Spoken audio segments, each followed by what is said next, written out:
So 2.5 years later, I'm called into a room with 5 other gentlemen, and that night we all took an oath and became made members That's right, I've heard this of about Palumbo made men, family. yeah.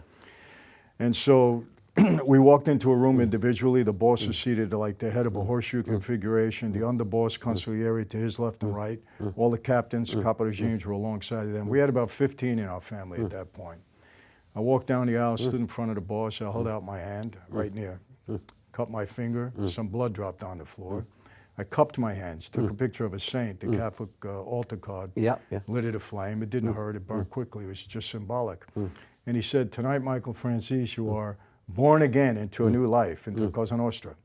Violate what you know about this life, betray your brothers, and you'll die and burn in hell like the saint is burning in your hands. Do you accept? Yes, I do. And that's the oath.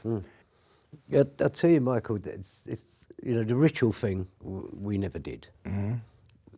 The thing, there's my heart, there's my hand. Yeah. That's the only ritual we had. There's my heart, there's my hand. In other words, I'll never betray you. I never hurt your family. You know, you don't hurt mine. And there was them rules. And you don't cause trouble in someone else's patch and ruin their business, because it caused gang warfare, right?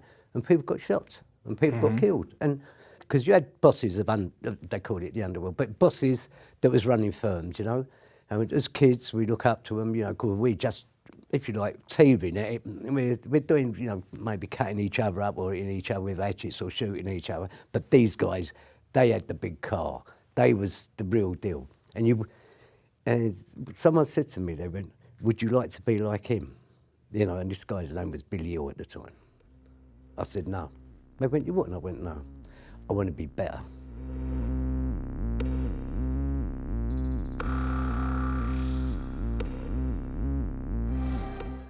You violate another man's wife, daughter, sister, mother, yeah. you're dead. Yeah, You deal with drugs, Yeah. you're dead. yeah.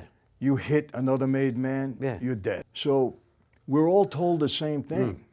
So we think at that time, okay, if we understand, if we break the rules, we can pay for it with our life. So we justify it, you know? I mean, I had a guy who was close to me like my brother. Yeah. I love the guy. Unknowingly, he's married. I baptized his son. He's having an affair with my sister. Bloody hell, man. You can't survive that. You know, unfortunately, I'll tell you what happened to me. My first experience, and I had many, unfortunately. There was a guy that, it was a Jewish guy, actually, but very close to my dad, very close to me, right? And when my father went away, he was kind of like a second father to me. He made a mistake. I don't want to get into all the details.